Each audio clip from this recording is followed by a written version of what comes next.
ഇന്നൊരു simple beef കറി ആയാലോ. അതിന് വേണ്ട ബീഫ് 1/2 കിലോ നന്നായി കഴുകി എടുത്തിട്ടുണ്ട്. അതിലേക്ക് വേണ്ട ചേരുവകൾ: സവാള 3, തക്കാളി 2, ഇഞ്ചി വെളുത്തുള്ളി പേസ്റ്റ്, ചെറിയ കഷ്ണം ഇഞ്ചിയും 4 അല്ലി വെളുത്തുള്ളിയും ചതച്ചത്. കുക്കറിലേക്ക് ബീഫ് ഇടുക. മഞ്ഞൾപ്പൊടി 1 ടീസ്പൂൺ, ഉപ്പ് 2 ടീസ്പൂൺ, ഇഞ്ചി വെളുത്തുള്ളി ചതച്ചത്, അരിഞ്ഞു വെച്ചിരിക്കുന്ന സവാളയിൽ നിന്നും പകുതി, തക്കാളി, വേപ്പില, കുറച്ച് വെളിച്ചെണ്ണ, പച്ചമുളക് 2 കീറിയതും കൂടി നന്നായി കൈകൊണ്ട് തിരുമിയെടുക്കുക. 1 ഗ്ലാസ് വെള്ളം ഒഴിച്ച് അടച്ചു വെച്ച് അടുപ്പ് കത്തിക്കുക. 5 വിസൽ വരുന്നത് വരെ ലോ ഫ്ലെയിമിൽ വേവിച്ചെടുക്കുക. വേറൊരു ചട്ടി അടുപ്പിൽ വെച്ച് ചൂടാവുമ്പോൾ വെളിച്ചെണ്ണ ഒഴിച്ച് ബാക്കി സവാള ഇട്ട് വഴറ്റി വരുമ്പോൾ അതിലേക്ക് ഇഞ്ചി വെളുത്തുള്ളി പേസ്റ്റ് ഇട്ട് നന്നായി വഴറ്റുക. അതിലേക്ക് മല്ലിപ്പൊടി 2 ടീസ്പൂൺ, മുളക് പൊടി 1 ടീസ്പൂൺ, മീറ്റ് മസാല 1 ടീസ്പൂൺ എല്ലാം കൂടി നന്നായി മൂത്ത് വരുമ്പോൾ അതിലേക്ക് ബീഫ് വേവിച്ചത് ഇടുക.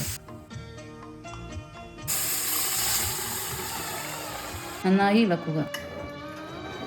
അതിലേക്ക് ഗരം മസാല 1, 2 ടീസ്പൂൺ കുരുമുളക് പൊടിയും 1 തണ്ട് വേപ്പിലയും ഇട്ട് നന്നായി ഇളക്കി തീ ഓഫാക്കുക. സ്വാദിഷ്ടമായ ബീഫ് കറി റെഡി. ഇഷ്ടമായാൽ എല്ലാവരും സബ്സ്ക്രൈബ് ചെയ്യാൻ മറക്കരുത്.